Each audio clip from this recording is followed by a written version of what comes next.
Good morning, everybody. Mike Vaki, Princetontrader.com, here with your Tuesday morning pre-market webcast. First of all, I want to apologize for the last couple of days. I've had spreadsheet corruption issues. We were having all kinds of technical stuff. Thankfully, it didn't affect the subscriber side of it, the chat room, the live chart, the audio, all that stuff worked fine. It was just all the stuff that I used to produce content. It was a nightmare the last 2 days, but it's all straightened out now, so off we go. So let's review. Let's talk about Friday. Let's talk about Monday. Let's talk about now. When we last talked on Friday, we had a failure to convert the 9-day, and I had said at that point it threatened new all-time highs. And they go and they do it again, and it's not any great grand call on my part. It happened back here. Failure to convert the 9-day, new all-time highs. Failure to convert the 9-day, new all-time highs. Over here, failure to convert. I mean, it's the 9-day simple moving average has been a rock for the last 3 months, with the exception of a couple of days here and there.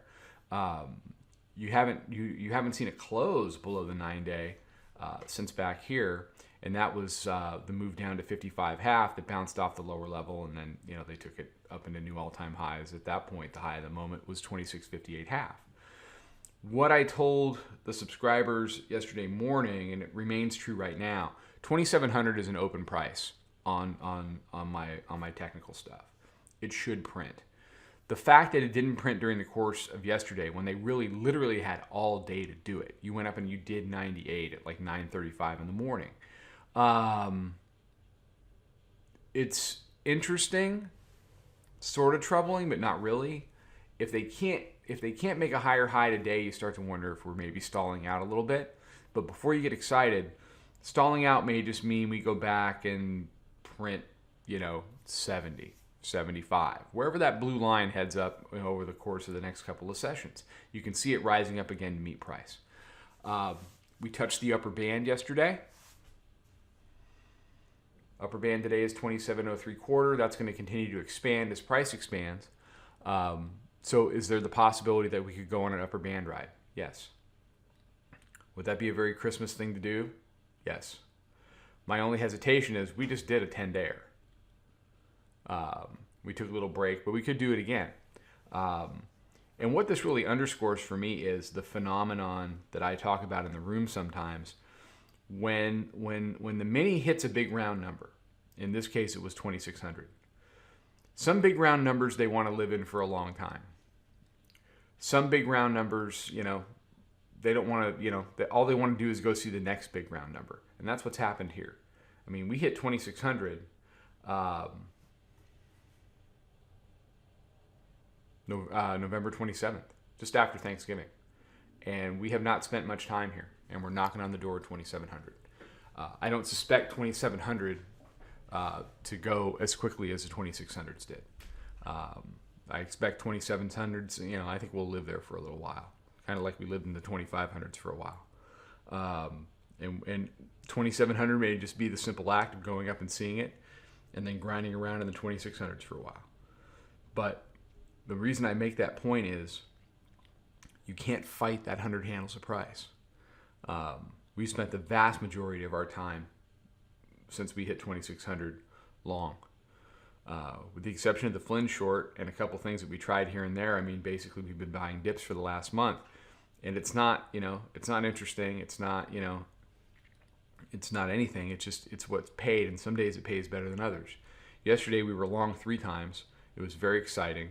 95, 94.5, and 94.5, and we got a third out for a couple of handles, and then we kept getting knocked out, and then we just called it a day.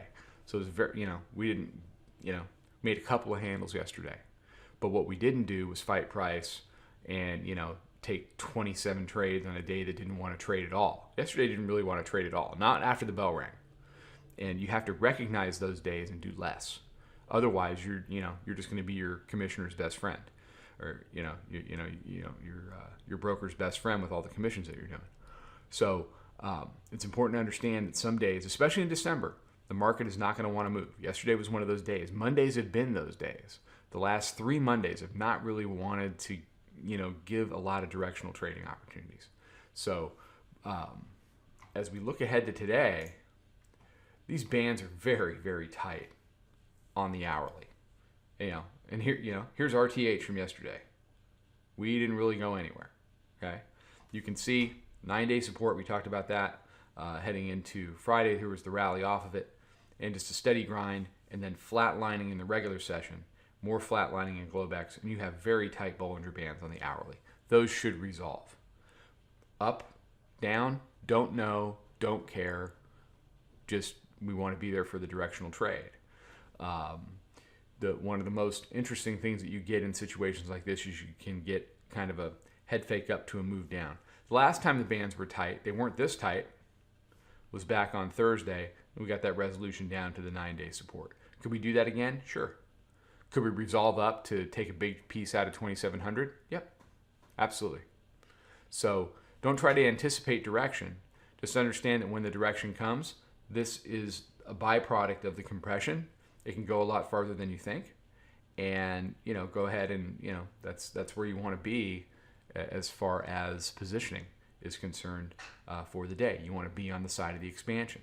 This expansion back here went from 70 down to 50. Plenty of chances to get in, plenty of handles to gather. You didn't have to be guessing here that it was going to be down. That's my point.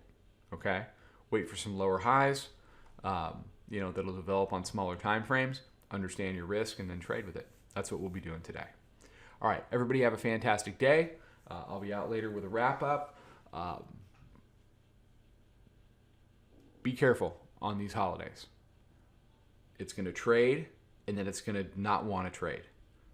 Be there, taking advantage of opportunities when it wants to move. Understand that when it doesn't want to move, you need to stop. That will keep you safe through December. All right, take care. Trade them well. Talk to you soon. Follow us over on Twitter, Instagram, and Snapchat at Princeton Trader. Check us out on Facebook and join us for a free trial at www.princetontrader.com. Trade them well.